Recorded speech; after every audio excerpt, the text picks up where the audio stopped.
News, सच जरूरी है। नमस्कार दर्शकों, यह है MNS न्यूज नेटवर्क। मैं हूं आपके साथ आरती। आइए देखते हैं आज की कुछ खास खबरें। अनाज मंडी में किसानों को केवल 30 रुपए में मिलेगा भरपेट खाना। यहाँ भी अन्नदाताओं को मिलता है सस्ता भोजन। अनाज मंडी में किसानों को कम कीमत में मिलेगा खाना। राजकोट अनाज मंडी में श्री विट्ठलभाई रडाडिया भोजनालय नाम से एक किसान कैंटीन की शुरुआत की गई।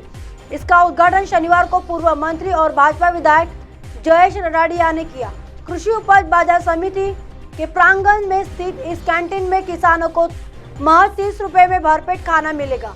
उद्घाटन के मौके पर राजकोट APMC के अध्यक्ष जयेश बोगरा ने मीडिया से बातचीत के दौरान बताया कि अभी तक किसानों के लिए कैंटीन की सुविधा नहीं थी। वैसे तो उसमें भोजन की कीमत 90 रुपए होगी, लेकिन कृषकों के लिए APMC प्रशासन और संबंधित व्यापारी 30-30 रुपए अपनी तरफ से देंगे। ऐसे में किसानों को भोजन के लिए केवल 30 रुपए देना होगा। भरपेट भोजन की व्यवस्था, हालांकि किसानों को पहली बार इस तरह की सुविधा नहीं मिल रही है। कई अन्य संस्थाएं भी किसानों को सस्ते दर पर भोजन कराती है। हरियाणा के फतेहाबाद मार्केटिंग बोर्ड में दमकल विभाग कार्यालय में अटल कैंटीन चलता है, जिसमें मजदूरों व किसानों को केवल 10 रुपए में भरपेट भोजन कराया जाता है।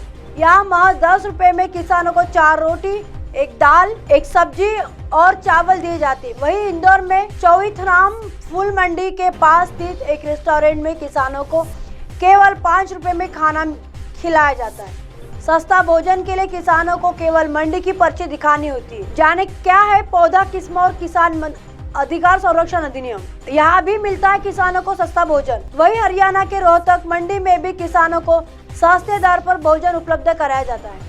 धान व गेहूं की बिक्री की सीजन में अन्नदाताओं को मंडी में केवल 10 रुपए में भरपेट खाना खिलाया जाता है। वही सीजन के बाद भोजन की कीमत 20 से 30 रुपए के बीच हो जाती है। कैंटीन में किसानों के लिए पानी से लेकर शौचालय तक की व्यवस्था रहती है। सीजन के समय लगभग 300 किसान हर रोज कैंटीन में भोजन करते। इसके अलावा ओडिशा में मंडियों में भी किसानों के लिए ढेरों कैंटीन खोले गए, जिसमें भोजन बिल्कुल फ्री होता है। आइए देखते हैं अगली खबर की तरफ। गोदाम में छापामारी, 148 क्विंटल राशन का चावल बरामद, 3 के खिलाफ मुकदमा। अलीगढ़ के तहसील खैर क्षेत्र में प्रशासन की शक्ति के बाद भी राशन की कालाबाजारी नहीं रुक पा रही है। इस क्रम में SDM खैर के निर्देश पर पूर्ति विभाग एवं पुलिस टीम ने मौके पर पहुंचकर अनाज मंडी के पास बने एक गोदाम पर छापामार कार्रवाई की। इस दौरान गोदाम में राशन का 148 क्विंटल चावल बरामद हुआ। इस मामले में पूर्ति निरीक्षक की ओर से कोतवाली खैर ने 3 आरोपियों के खिलाफ आवश्यक वस्तु अधिनियम के तहत मुकदमा दर्ज कराया गया है। SDM खैर मुनाली अविनाश जोशी को कस्बा खैर में अनाज मंडी के पास एक गोदाम में कालाबाजारी कर राशन का चावल एकत्रित होने की सूचना मिली। इस पर उन्होंने जिला पूर्ति अधिकारी शिवाकांत पांडे को जांच एवं कार्रवाई के निर्देश दिए। उन्होंने पूर्ति निरीक्षक खैर वीर सिंह को पुलिस टीम के साथ जांच को मौके पर भेजा। टीम मौके पर पहुंची तो गोदाम पर कोई नहीं मिला, उस पर उसे सील कर दिया गया। ARO शैलेंद्र कुमार की अगुवाई ने टीम पुलिस मौजूदगी में गोदाम का ताला तोड़कर जांच की तो वहां बोरों में राशन का चावल रखा मिला। बोरों की गिनती कराई तो वहां 256 बोरे मिले। तौल कराने पर उनमें 148 क्विंटल चावल मिला। ARO शैलेंद्र कुमार ने आसपास मौजूद लोगों से जानकारी ली तो पता चला कि गोदाम रानू चक्की वाले का है। गोदाम पर कस्बा निवासी पुनीत गोयल पिंटू आते। उन्होंने इस राशन के पूरे खेल में शामिल होना बताया। जांच में यह भी पता चला कि कस्बा खैर में चावल माफियाओं का एक गिरोह सक्रिय है, जो पहले राशन का चावल खरीदकर गोदाम में एकत्रित करता है, फिर उसे दिल्ली तक सप्लाई किया जाता है। राशन की इस कालाबाजारी में विभागीय अफसरों पर कर्मचारियों की मिलीभगत से इनकार नहीं किया जा सकता है। आइए देखते हैं अगली खबर की तरफ। 250 क्विंटल धान खपाने के लिए शुरू हो गई लिपापोती। सदर ब्लॉक के क्रय विक्रय सहकारी समिति खदरा केंद्र पर 250 क्विंटल धान का बकाया पाए जाने के मामले में लिपापोती शुरू की गई।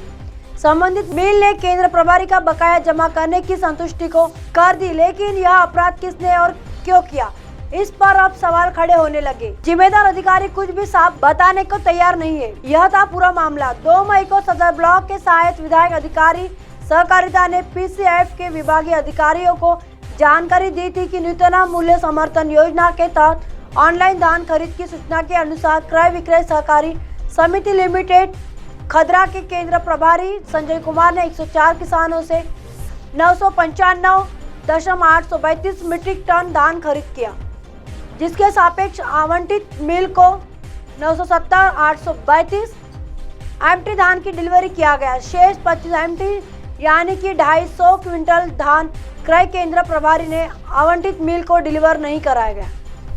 यह सूचना के आधार पर खदरा केंद्र के धान का सत्यापन करवाया गया तो पता चला कि उसने तो धान बनकटी स्थित एक मिलर्स को दे दिया और रसीद भी जारी हो चुकी है। यह सब पोर्टल की गड़बड़ी मानी गई और मामला साइबर क्राइम से जुड़े होने के कारण AR आशीष श्रीवास्तव ने विधिवत जांच कराने का निर्देश संबंधित अधिकारियों को दिया ताकि भविष्य में ऐसी पुनरावृत्ति न हो और इस तरह की गड़बड़ी करने वालों का खुलासा कर उन्हें दंडित किया जा सके। केंद्र प्रभारी ने दिए थे पुख्ता सबूत।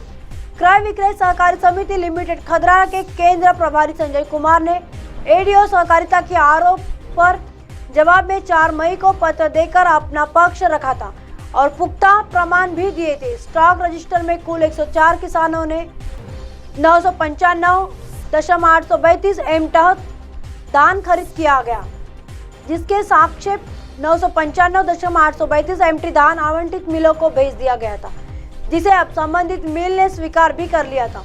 बावजूद इसके 2 मई को PCF की ओर से ऑनलाइन पोर्टल पर खदरा केंद्र के ऊपर 250 क्विंटल धान का बकाया दिखाई दे रहा।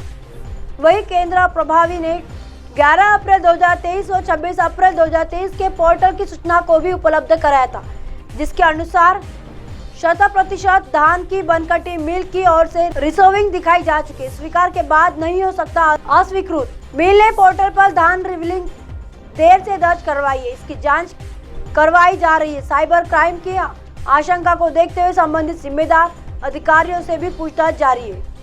अब आप हमारे चैनल को आपके मोबाइल पर भी देख सकते हैं। मोबाइल ऐप पर देखने के लिए प्ले स्टोर से MNS न्यूज ऐप डाउनलोड करें। Insta, link, Twitter, iQOO, Facebook और कई सोशल मीडिया के प्लेटफॉर्म पर हमारा चैनल उपलब्ध है। आप इसे यूट्यूब पर भी देख सकते हैं। आप हमारे चैनल को लाइव भी देख सकते हैं www.mnsnewstv.com पर। फिलहाल वक्त चला दर्शकों ब्रेक का। ब्रेक से लौटने के बाद देखिएगा देश और दुनिया की तमाम खबरें। बने रहिए MNS न्यूज पर। नमस्कार।